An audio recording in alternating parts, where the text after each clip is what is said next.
Hi there, my name is John Stevens, pastor of Zion Lutheran Church in Oregon City, Oregon, and we're part of the ELCA, and welcome to Dollar Store Children's Sermons, where we take a look at the lectionary text. We time to an item from the Dollar Tree. This is for the narrative lectionary, and we're finishing up, coming close to finishing up the Ephesians series, and this one has a lot to do with the armor of God. We're looking at Ephesians chapter 6, verses 10 to 20, and it's that armor, that putting on the armor of God, different things that we put on.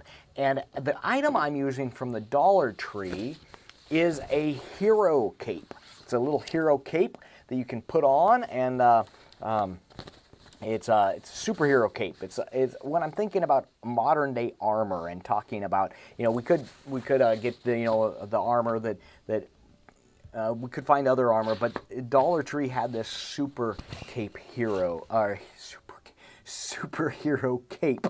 Easy for me to say, superhero cape, and that just, to me, it was like modern day armor. And I'm thinking of Batman. I'm thinking of different kinds of armor that we wear. And so, if your Dollar Tree or your dollar store or whatever doesn't have this, the other direction I'm going, the same idea about the superhero cape, but using a blanket, a favorite blanket that when you tie it around, it becomes your cape. A couple of weeks ago, we did blessing of the graduates. We had a couple of high school graduates, a high school graduate, and we had someone graduating from a paramedic program. And we, like many congregations do, we blessed them, and we gave them quilts that our quilting group made. And I love the fact that the high schooler, Hadley, the first thing he did when he got the cape, and before we laid hands and blessed them, he put the cape around his neck and tied the quilt around his neck like a cape. And it was great. It was wonderful. I mean, it transported him back to being a little kid, and it was fantastic. I loved it. It was a blessing. So the idea of using the cape. Now, the focus of this children's sermon is going to be on the armor of God, but it's going to be also Ephesians and the Paul and the writings of Paul and people who follow. A lot of what Paul is focusing on, some in Ephesians and then in Corinthians as well, but that we are one in the body of Christ, that we are one. And so the idea I'm looking at, and it's one of those things where it's just like it's just something that's been just an itch in the back of the brain. It's like there's something to this, that sometimes when I read this text, I think I have to be everything. I have to put it all on. I look at the text, the armor text, and I'm like, oh, that's a lot to put on.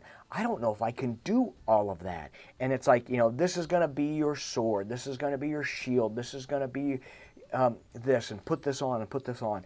And I'm like, that gets really difficult. I don't know if I can do it. Well, one thing that's kind of an idea that's been working in my brain is that God doesn't call us to do it all. The fact that Paul in these texts tell us again and again that we are one, that I have gifts and you have gifts, and the person in the back pew has gifts, and we are called to be the body of Christ. That perhaps, so I wear this. This is my superhero cape. That perhaps I'm the one to put on this, and then someone else puts on the Wonder Woman bracelets, and then someone else holds Thor's hammer. Someone else, that each one of us is called and given particular gifts, but that when we come together, we become the full armor of God. When we come together, we become the body of Christ. When we come together, the gifts that you're given, the cape, the gifts that I'm given, Wonder Woman's crown, or different things like that, all of those together make up the body of Christ. That the armor that we are called to put on, the entire church puts it on. And so then things that I will do and things that you will do, we come together and we make the body of Christ. Another way of saying this is how we are to be the body in the world, that we don't need to be everything. I'm one thing, I'm gifted, you bring another set of gifts, and that the body of Christ becomes seen in the world.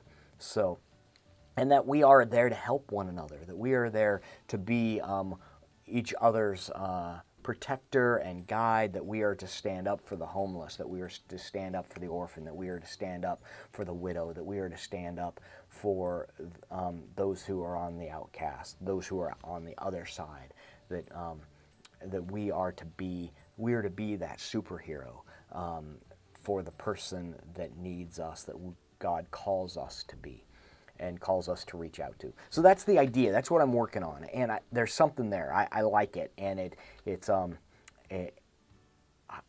yeah. So with that, take that as a springboard, and I hope that it can help you in your own thinking for around your children's sermon.